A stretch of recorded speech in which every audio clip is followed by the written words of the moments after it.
Good afternoon. मैं हूँ doctor Mohit Saraogi and I am the director of Saraogi hospital and iris IVF centre. And आज मैं आपसे बात करने वाला हूँ अबाउट प्री प्रेगनेंसी काउंसलिंग और ये इतना इम्पोर्टेंट क्यों होता है।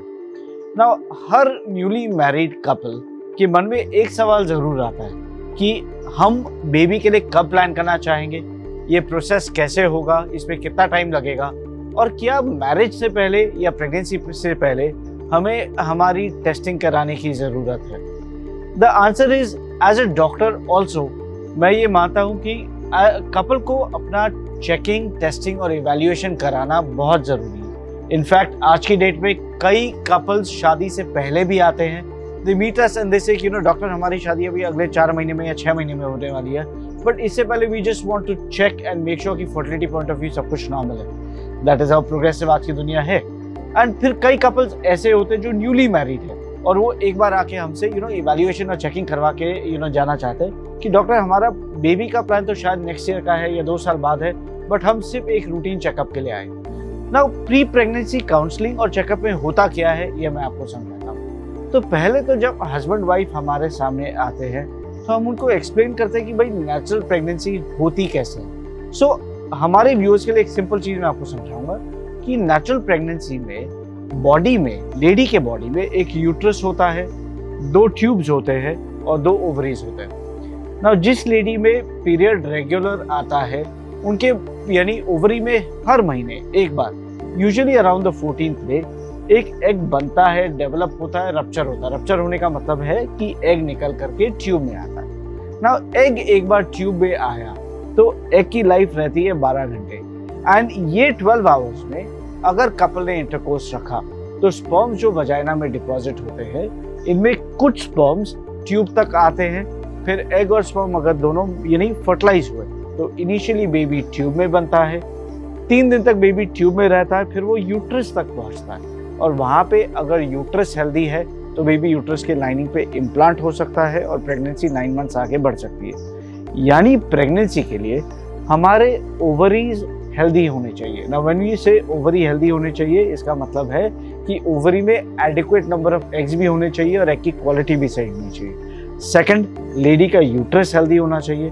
अगर यूट्रस में फाइब्रॉइड्स है, ग्रोथ्स है, पॉलिप्स है तो वो बेबी कैरी करने के लिए उस समय हेल्दी नहीं है। इसको शायद सर्जिकल करेक्शन करके हेल्दी बनाना पड़ सकता है। फिर लेडी में जो दोनों ट्यूब्स है ये ओपन होने चाहिए। ओपन का मतलब है कि वहाँ पे पैसेज क्लियर होना चाहिए ताकि एग और स्पर्म मिल सके। अगर ट्यूब में चोकेज है या ब्लॉकेज है तो एग और स्पर्म शायद मिलेंगे ही नहीं और आप जितना मर्जी नेचुरल ट्राई कर लीजिए, प्रेगनेंसी रुकेगी नहीं। And then of course husband का स्पर्म काउंट और मोटिलिटी नॉर्मल होना चाहिए। सो पहली बात है कि अगर कपल प्री प्रेगनेंसी काउंसलिंग और चेकअप के लिए आता है तो हम हस्बैंड के शुगर टेस्ट, स्पर्म टेस्ट करते हैं, लेडी का सोनोग्राफी करते हैं और लेडी के कुछ ब्लड टेस्ट करते हैं ये देखने के लिए कि सब कुछ अंदर नॉर्मल है कि नहीं। एक बार ये रिपोर्ट्स हमारे पास आ गए कि एवरीथिंग इज फाइन, देन हम लेडी को बोलते हैं कि whenever you are ready to plan for a baby, आप प्लीज फॉलिक एसिड सप्लीमेंटेशन या मेडिसिन लीजिए ताकि एग की क्वालिटी इंप्रूव हो और बेबी में जेनेटिक प्रॉब्लम्स या न्यूरल ट्यूब डिफेक्ट्स आने के चांसेस कम हो। एंड देन हम लेडी और उनके हस्बैंड यानी जो कपल है उनको एक्सप्लेन करते हैं कि ये फर्टाइल विंडो क्या होता है। फर्टाइल विंडो हर कपल के लिए अलग होता है और ये लेडी के पीरियड ड्यूरेशन के अनुसार डिसाइड किया जाता है। तो फर्टाइल विंडो वो पीरियड है जिसमें हम एक्सपेक्ट करते हैं कि नेचुरल ओव्यूलेशन हो सकता है और एग निकल के ट्यूब में आ सकता है। और उस पीरियड में हम कपल को एडवाइस करते हैं कि भाई कौन से दिन उनको नेचुरली रिलेशन रखना चाहिए ताकि प्रेगनेंसी के चांसेस मैक्सिमाइज हो सके। प्री प्रेगनेंसी काउंसलिंग सिर्फ यहीं पे खत्म नहीं होता। प्री प्रेगनेंसी काउंसलिंग में लाइफस्टाइल, डाइट मॉडिफिकेशन भी आता है। हमारे लाइफस्टाइल इंड्यूस कई सारे स्ट्रेसेस है जो एग और स्पर्म क्वालिटी को बेहद खराब कर सकता है। For example smoking, obesity, blood pressure, high stress environment, high stress work pressure, ये चीजें हमारे स्पर्म क्वालिटी, एग क्वालिटी को मैसिवली डिटीरियोरेट कर सकते हैं। अनहेल्दी ईटिंग हैबिट्स ये भी हमारे स्पर्म और एग को वीक कर सकते हैं। तो हम कपल को यूजुअली काउंसल करते हैं कि as to what are healthy eating habits, healthy eating patterns and हमें क्या लाइफस्टाइल मॉडिफिकेशंस लाने चाहिए हमारे रूटीन में ताकि हम हमारे फर्टिलिटी के चांसेस मैक्सिमाइज कर सके और प्रेगनेंसी के चांसेस बढ़ा सके।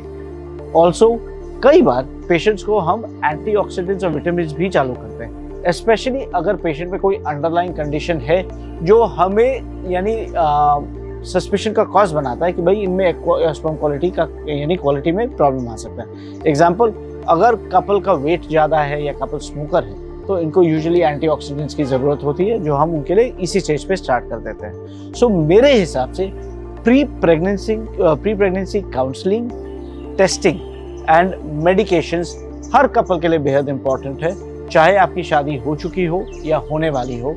एंड इसके लिए you should go see your gynaecologist और your fertility specialist at the earliest, and then you can plan for a baby later. इसका एक एडवांटेज ये होता है कि कई बार स्क्रीनिंग में मैसिव प्रॉब्लम्स डिटेक्ट हो जाते हैं। फॉर एग्जांपल, कई बार हमारे पास पेशेंट्स आते हैं जो एज में यंग है बट स्पर्म काउंट नेग्लिजिबल है या एग्स ऑलमोस्ट खत्म हो चुके हैं, और इसको जल्दी पकड़ के वी कैन अवॉइड अ कैटास्ट्रोफे और हम पेशेंट को टाइमली एडवाइस दे के उनको वो स्टेज तक जाने से रोक सकते हैं कि भाई उनमें IVF में भी प्रेगनेंसी ना हो पाए। सो आई होप ये वीडियो आपको यूजफुल लगा हो। If so, do hit the bell icon and subscribe to our channel. Thank you and have a good day.